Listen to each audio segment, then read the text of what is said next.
Olá, olá, querido aluno, querida aluna, você que está se preparando conosco aqui na prova para a carreira de técnico do INSS. Essa é a nossa aula de número 14. Na aula anterior, eu estava ensinando para vocês como que eu calculo o salário de benefício. Nós vimos como que é o cálculo conforme o texto do artigo 29, inciso 2 da Lei 8213, que serve para 6 benefícios: auxílio-doença, aposentadoria por invalidez, aposentadoria especial, auxílio-acidente, auxílio-reclusão e pensão por morte. Agora nós vamos ver a regra do artigo 29.1, que fala sobre o cálculo da aposentadoria por idade e da aposentadoria por tempo de contribuição. Detalhe, isso também pode servir para a pensão por morte, porque se o segurado falecido estiver recebendo aposentadoria por tempo de contribuição ou aposentadoria por idade, o valor desse benefício é convertido em pensão. Então, querendo ou não, a pensão por morte pode ter o cálculo através dessa forma também, beleza? Então vem comigo, vamos lá para os nossos slides, que eu vou contar para vocês como que funciona o cálculo do salário de benefício para a aposentadoria por idade e para a aposentadoria por tempo de contribuição. Olha lá. Por sua vez, para os benefícios de aposentadoria por tempo de contribuição e aposentadoria por idade, o conceito é o mesmo. Como assim, professor? Média aritmética simples das maiores contribuições correspondentes a 80% de todo o seu período contributivo. Entretanto, para eu achar o salário de benefício, esta minha média aritmética simples das 80% maiores contribuições deve ser multiplicada pelo valor do fator previdenciário. Que tal de fator previdenciário é esse?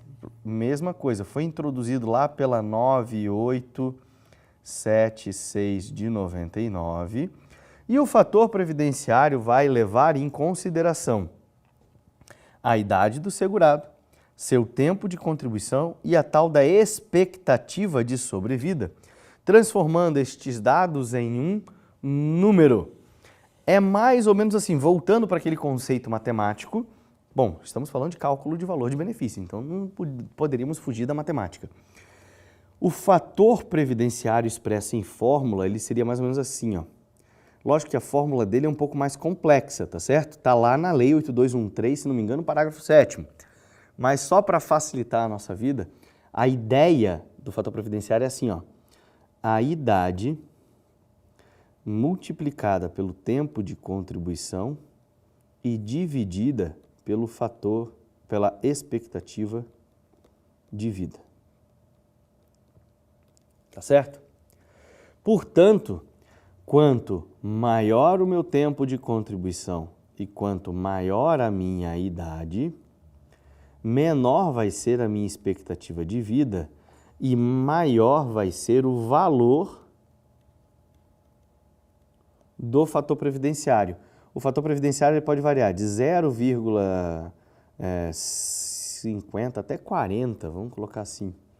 Ele pode variar de 0,40 alguma coisa, normalmente tem outros 4, são 4 dígitos, até 1, alguma coisa. Entendeu? Vou colocar assim. Portanto, quanto maior o valor do fator previdenciário, ou seja, quanto mais próximo de 1, mais perto de receber 100% do benefício você fica. Se o fator previdenciário for, por exemplo, 1,2532, significa que você vai receber 125,32% da média. Porque o fator previdenciário ele é multiplicado pela média. Tá certo? Então, lá no cálculo do salário de benefício, eu tenho a média das 80% maiores contribuições multiplicado pelo fator previdenciário. É do resultado dessa continha que sai o meu salário de benefício. No caso dos benefícios anteriores que a gente viu, o salário de benefício ele é igual à média. Certo? Achei a média aritmética simples dos 80% maiores salários de contribuição de todo o meu período contributivo, achei o salário de benefício. Aqui, na aposentadoria por tempo de contribuição e na aposentadoria por idade, o fator previdenciário ele é utilizado na conta. Então, eu primeiro calculo a média, depois eu multiplico pelo fator previdenciário, então eu acho o salário de benefício.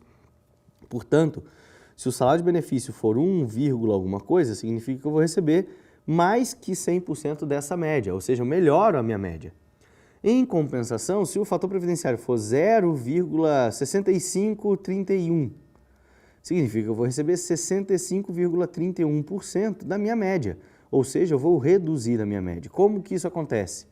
O fator previdenciário vai ter um valor menor quando a minha idade for menor, quando o meu tempo de contribuição for menor e a minha expectativa de vida for maior.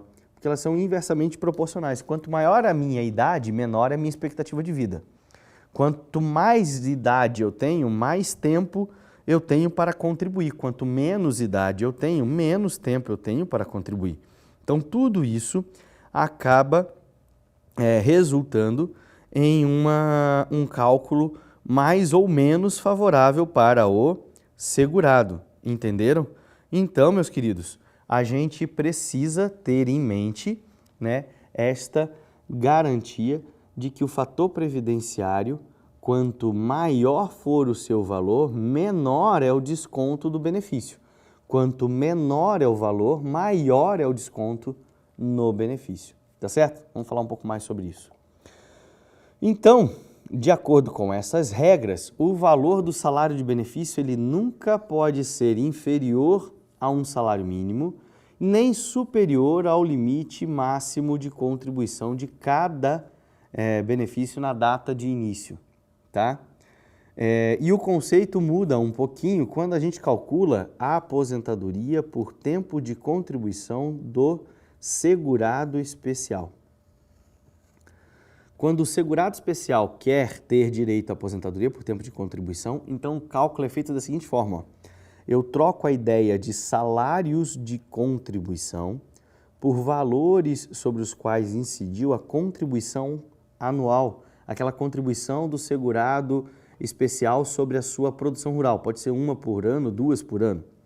E aí eu pego esses valores dessas contribuições e divido por 13, multiplicando pelo fator previdenciário no caso de uma aposentadoria, no caso da aposentadoria por tempo de contribuição. Já o segurado especial que se aposenta por idade, tá certo? Ele não tem o cálculo feito, ele recebe um salário mínimo, tá? Determinação da lei 11.718, beleza? Até porque na maioria das vezes o cálculo, mesmo fazendo o cálculo dessa forma que está aqui, vira um salário mínimo. A tal da expectativa de sobrevida, ela é apurada anualmente pelo IBGE e é expressa em uma tábua completa de mortalidade, considerando-se a média nacional única para ambos os sexos. Então, anualmente, o IBGE faz uma tabelinha em que ele considera a média da expectativa de vida, tanto para o homem quanto para a mulher, e expressa isso numa tabela, onde vai estar assim, ó, 54 anos de idade é igual a uma expectativa de vida de 26,3. Significa que, para uma pessoa com 54 anos de idade, a expectativa no Brasil é que, independente do sexo dela, que ela viva no mínimo mais 26 anos e 3 meses. E 30% do ano, tá certo? É mais ou menos essa ideia, tá certo? É mais ou menos essa ideia, tá? Eu pego lá 60 anos igual a 17,8. Significa que uma pessoa no Brasil com 60 anos de idade, independente do sexo, espera-se que ela viva no mínimo mais 17 anos e 80% do ano. Isso é a expectativa de vida e ela entra lá no cálculo do fator previdenciário, tá certo? Ainda, assim como existem permissões legais para que segurados diferentes tenham regras diferentes de tempo de contribuição, é necessário, para ter direito à aposentadoria por tempo de contribuição, estas diferenças devem ser contempladas no cálculo do fator previdenciário. Como assim, professor? A gente já viu que o homem se aposenta com 35 anos de tempo de contribuição. Lá quando a gente viu aqueles princípios constitucionais. Que a mulher se aposenta com 30 e tem a aposentadoria especial do professor, isso aqui é para a mulher, isso aqui é para o homem. Aí você tem o professor, que se aposenta com 30 anos de efetivo magistério, efetivo magistério, e a professora que se aposenta com 25 anos de efetivo magistério. Tá certo? Então, o cálculo do fator previdenciário, a fórmula do fator previdenciário, ela foi bolada para um homem que se aposenta com 35 anos. Mas você tem, por exemplo, a professora que pode se aposentar integralmente com 25 anos. Então, você tem que compor o cálculo para que ela não seja prejudicada pelo fator previdenciário. Como? Independente do tempo somado. Por exemplo, ela pode ter somado 30 anos, 27 anos, 28 anos de efetivo magistério. Não me interessa. A professora ganha 10 anos. O professor vai ganhar 5, independente do tempo somado, e a mulher vai somar mais 5, tá certo? Olha lá. Assim temos que para a mulher que se aposenta 5 anos antes do homem, o tempo de serviço apurado na data de início do benefício, independente do valor encontrado, se foi mais de 30, que permite a concessão da aposentadoria por tempo de contribuição, ele deve ter mais 5 anos somados, tá? No cálculo do fator previdenciário, assim como o tempo de contribuição do professor que comprova esse efetivo exercício do magistério na educação infantil e nos ensinos fundamental e médio. A professora, nestas mesmas condições, ou seja, que comprova o efetivo exercício do magistério na educação infantil e nos ensinos fundamental e médio, ela tem direito a acrescer 10 anos ao seu tempo de contribuição apurado. Beleza? De acordo com o artigo 29A, você tem os dados constantes do CNIS, Cadastro Nacional de Informações Sociais, e determina que o cálculo do salário de benefício utilizará as informações contidas neste cadastro, no que se refere à remuneração do segurado, ou seja, independente de qualquer dado, mesmo que a pessoa não tenha como comprovar dados dos seus salários de contribuição, o que constar do CNIS, e o CNIS tem uma parte específica sobre os salários de contribuição, será obrigatoriamente utilizado no cálculo do fator previdenciário. Contudo, o nosso querido CNIS, ele goza de presunção relativa de veracidade. O que eu quero dizer com isso? Os dados do CNIS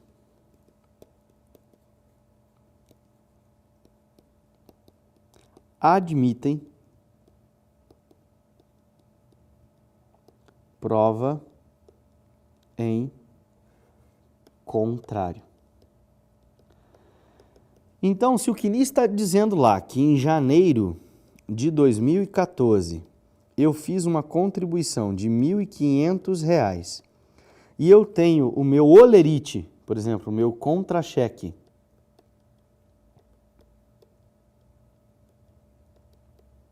dizendo que o meu salário de contribuição foi R$ 2.000, eu apresento o meu contra-cheque e o dado do CNIS é alterado. Sai os 1.500, entram os R$ 2.000. Simples assim, professor? Simples assim, tá? O CNIS, ele goza de presunção relativa de veracidade de seus dados, ou seja, ele admite prova em contrário. Contudo, se você não tiver prova alguma, se você não tiver como rebater os dados que estão lá, prevalecem os dados que estão no CNIS. Uma coisa que é muito comum de acontecer, até por conta da modernização do sistema ser muito recente, a gente está falando aí de dados eletrônicos trocados de maneira automática e nos últimos 10, 15, 20 anos no máximo. Até então o CNIS ele é composto por dados que estavam no arquivo que foram alimentados manualmente. E aí você pode ter falhas, ou seja, períodos em que a pessoa efetivamente trabalhou, mas que não aparecem lá no CNIS. Eu posso preencher esses períodos de lacuna com provas simples, como por exemplo carteira de trabalho, ficha de registro de funcionário junto à empresa, olerite, contra-cheque. Não vai servir só para provar o valor que eu recebia, vai provar que eu estava trabalhando e vinculado àquela empresa, né? Ficha de contribuição de FGTS e assim por diante.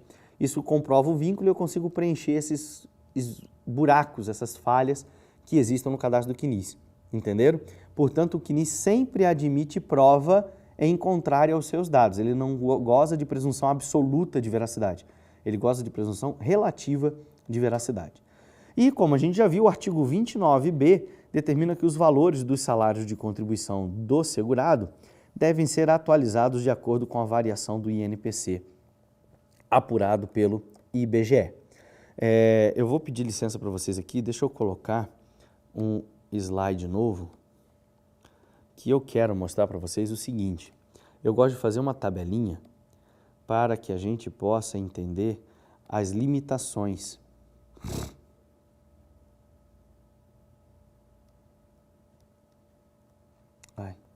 Contrário, salário de contribuição, salário de benefício, renda mensal do benefício.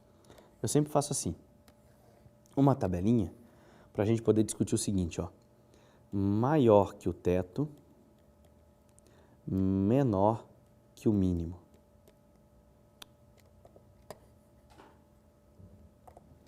Menor que o salário mínimo. Então é assim, ó. A pergunta que a gente faz aqui é: o meu salário de contribuição, ele pode ser maior do que o teto? De forma alguma, não posso contribuir além do teto. O meu salário de contribuição, ele pode ser menor que o salário mínimo? Sim, ele pode ser menor do que o salário mínimo. O meu salário de benefício, que é o resultado da conta, ele pode ser maior do que o teto? Não, em hipótese alguma. O meu salário de benefício, ele pode ser menor do que o salário mínimo? Não, em hipótese alguma. Opa! Não, em hipótese alguma. Não posso ter salário de benefício menor do que o mínimo e não posso ter salário de benefício maior do que o teto, por mais que o cálculo assim apresente. Eu limito.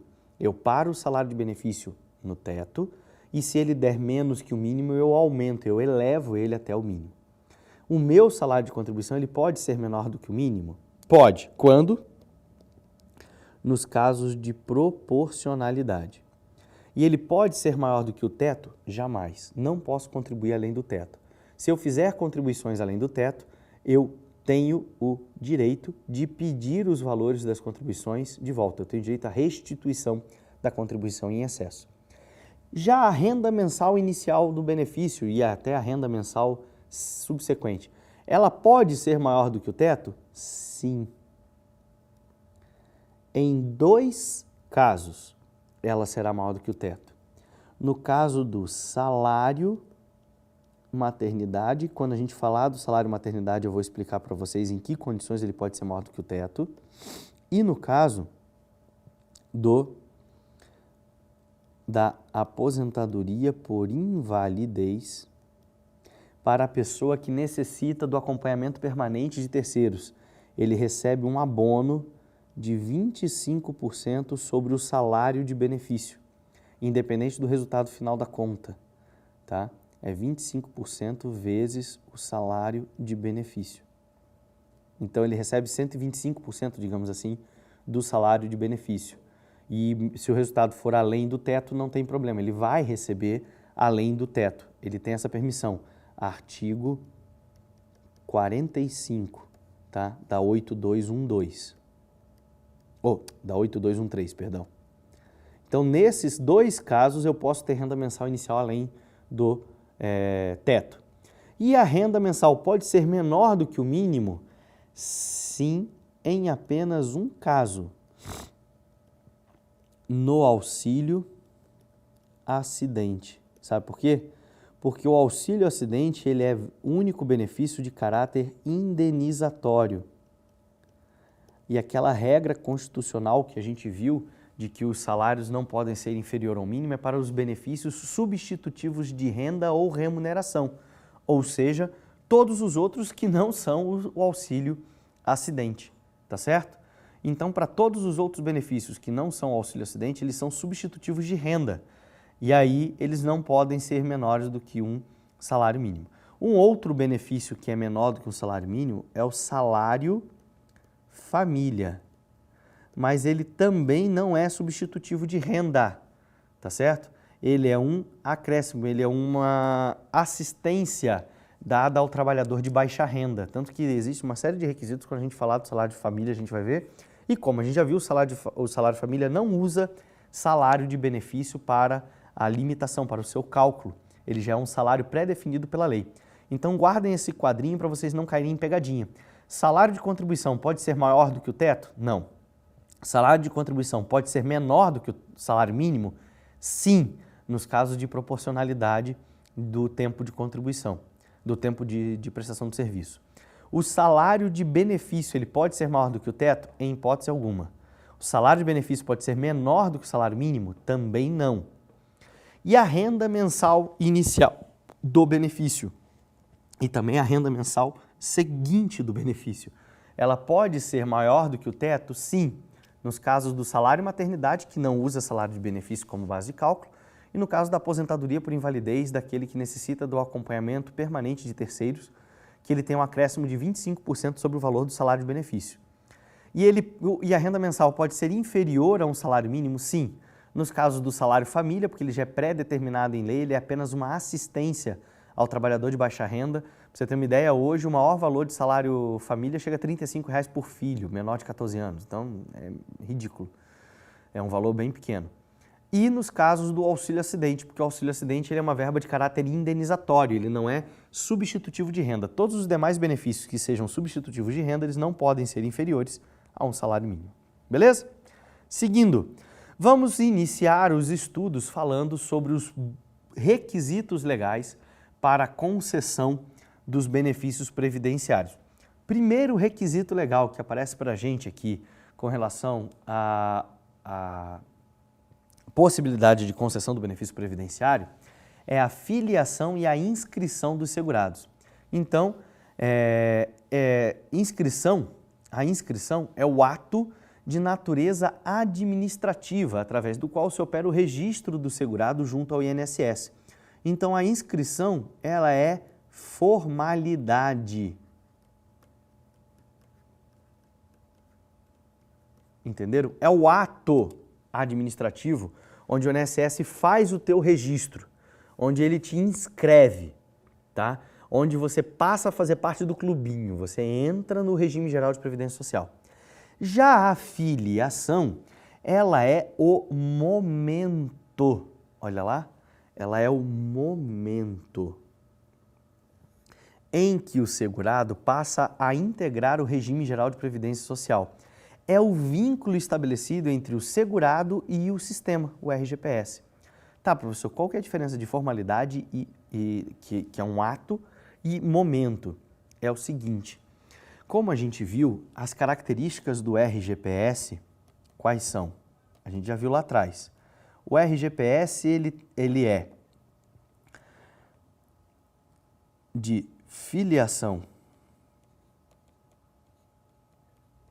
Olha aqui. Filiação obrigatória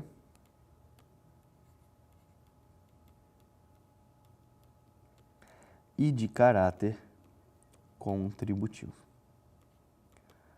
Portanto, existem categorias em que o segurado ele é obrigado a contribuir, ele é obrigado a fazer parte do RGPS. Ah, mas eu não quero. Não tem querer. Você tem que fazer parte, tá certo? Uma destas categorias é o contribuinte individual. Um exemplo de contribuinte individual é o profissional liberal. O médico, o advogado, o dentista, o engenheiro, o arquiteto. O profissional liberal, ele é enquadrado como contribuinte individual. E como contribuinte individual, ele é de filiação obrigatória. Então pense na seguinte situação, o cara se forma em direito, tá certo? Ele vai fazer a prova da OAB, ele passa e recebe o registro de advogado. Aí ele recebe o primeiro cliente dele e faz a sua primeira petição inicial.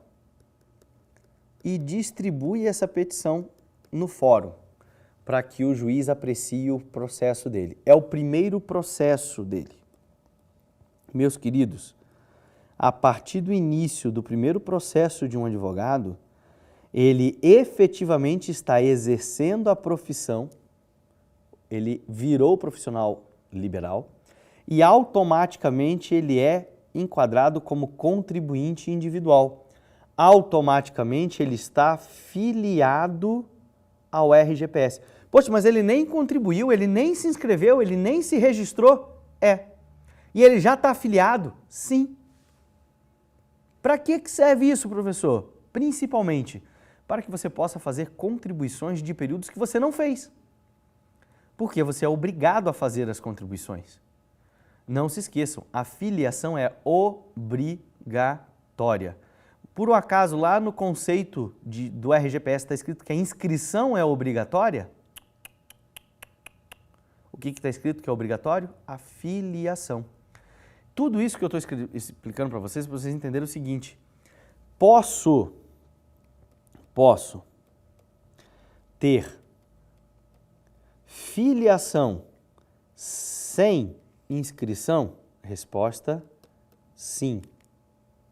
Posso estar filiado, mas não inscrito. Segunda pergunta: posso estar inscrito sem estar filiado? Não. Porque a partir do momento que eu realizo a minha inscrição, realizo o meu registro ao RGPS, eu estou me filiando de maneira automática. Então, quando eu me inscrevo, eu já me filiei. Inscrevi, filiei. Mas eu me filio mesmo sem estar inscrito. Por quê? Porque a filiação é obrigatória. Por isso que eu disse para vocês aqui que inscrição é uma formalidade administrativa, é um ato administrativo, é um ato formal, tá certo? E a filiação é uma situação. É o momento através do qual eu sou obrigado a participar do sistema. Entendeu? É o momento onde eu entro no sistema.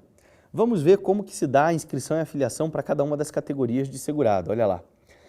Com relação à inscrição dos segurados obrigatórios. A inscrição do segurado obrigatório se dá em um momento distinto para cada categoria. O empregado se inscreve pelo preenchimento de documento que o habilite para o exercício de sua atividade, como o contrato de trabalho, por exemplo. Para o empregado, a inscrição é feita pela empresa. O trabalhador avulso, ele vai se inscrever quando ele se registra junto ao sindicato da categoria ou ao órgão gestor de mão de obra, o OGMO.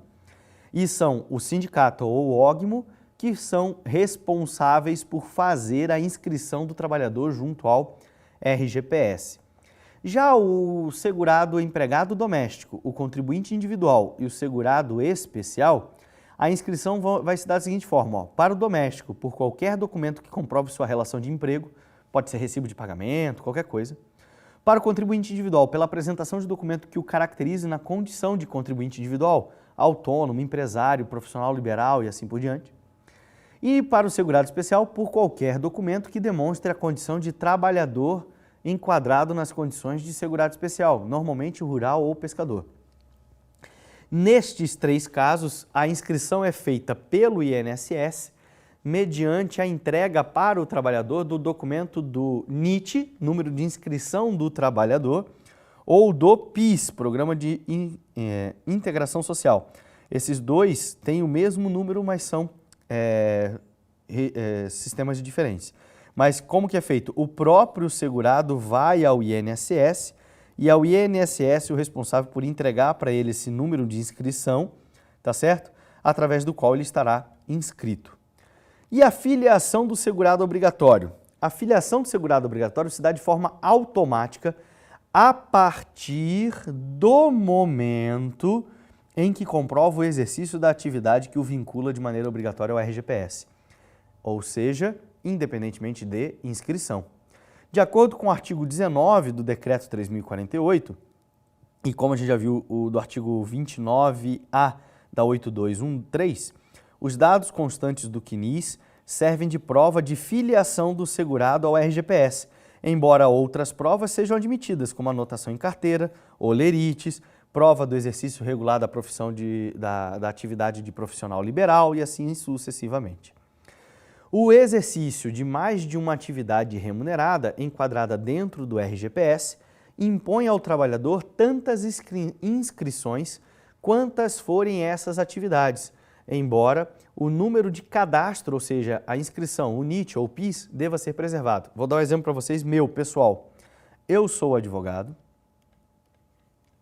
e, como tal, tenho um NIT para contribuinte individual.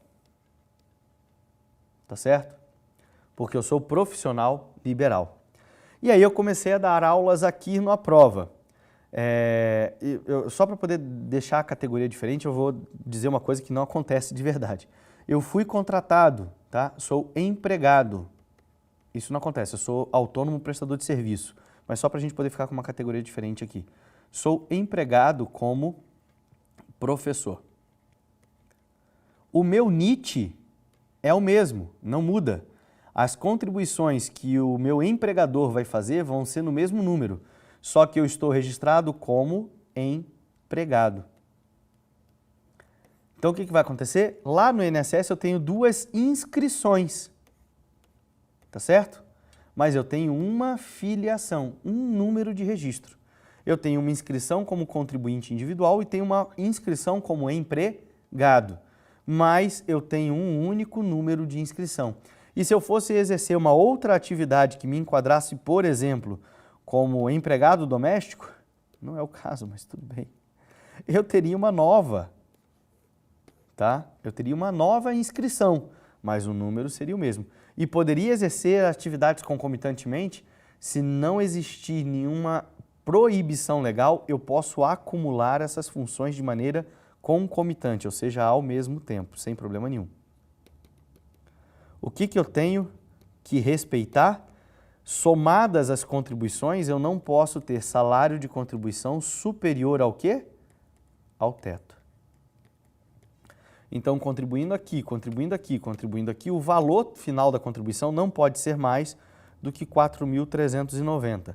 Se, por exemplo, como contribuinte individual, eu já contribuo lá com R$5.000 por mês, ou seja, eu já paro a minha contribuição em 4.390, porque eu já ganho, eu não vou contribuir nada aqui, não vou contribuir nada aqui, mas vai estar registrado lá no CNIS, lá no meu Cadastro Nacional de Informações Sociais, que eu possuo esses outros dois vínculos empregatícios.